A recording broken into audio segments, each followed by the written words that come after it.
Good day, students.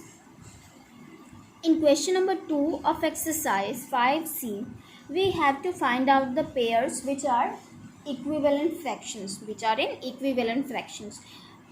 So the first pair is 5 by 6 and 20 by 4.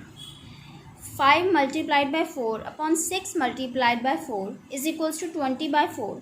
It means we get this number by multiplying the fraction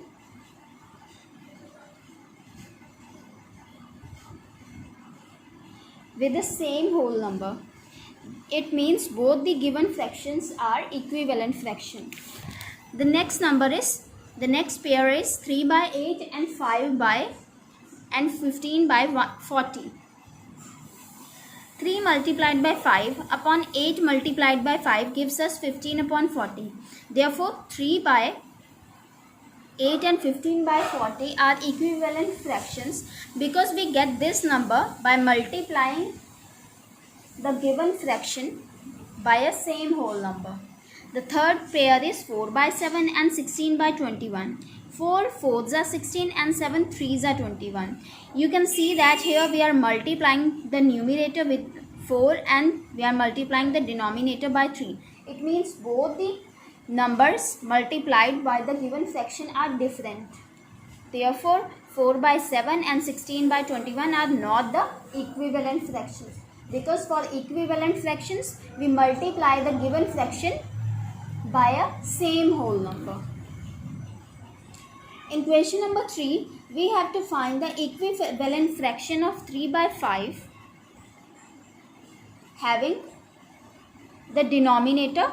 In the first part we have the denominator 30.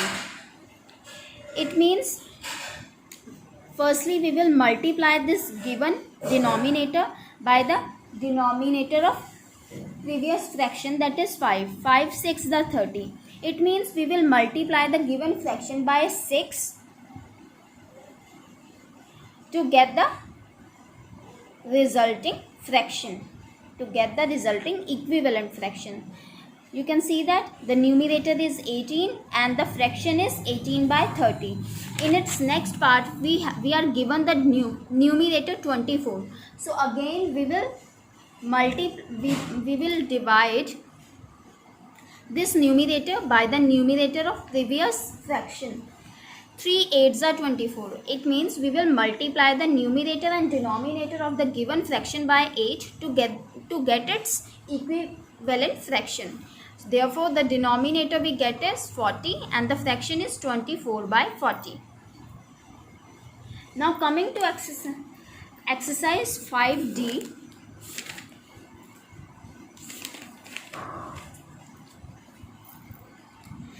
In this exercise, we will arrange the given fractions in ascending and descending order. We will do question 18 to 27 of this exercise. So the first question, that is question number 18, is to arrange the given fraction in ascending order. The number given fractions are 1 by 2, 3 by 4, 5 by 6 and 7 by 8. As you can see that the denominators of all the fractions are different. So to get the same denominator, we will find out the LCM of, firstly we will find out the LCM of given fraction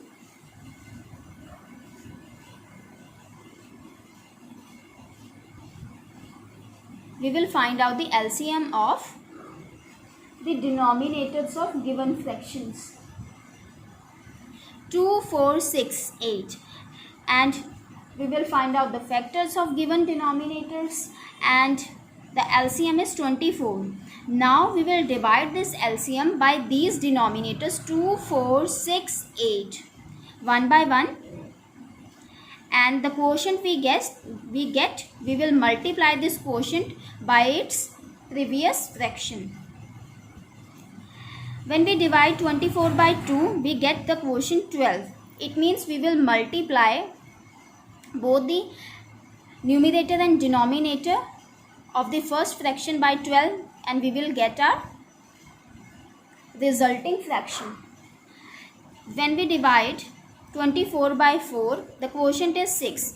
Thus we multiplied the given fraction by 6, and the resulting fraction is 18 by 24.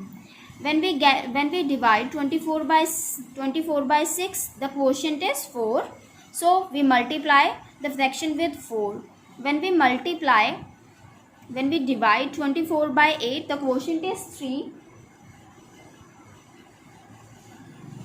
Thus we multiply the given fraction by 3, and you can see that the fractions we get after finding out the LCM is having the same denominator, and in these fractions we can easily compare the numbers in ascending order. In ascending order, we write the smallest number at first position and the largest number at the last position. And as we can see that the denominators are same, therefore we will compare the numerators. 12 upon 24 is less than 18 upon 24, is less than 20 upon 24, and is less than 21 by 24. 12 by 24 was given by 1 by 2, 18 by 24 was given by 3 by 4, 20 by 24 was given by 5 by 6, and 21 by 24 was given by 7 by 8. And that is your answer in ascending order.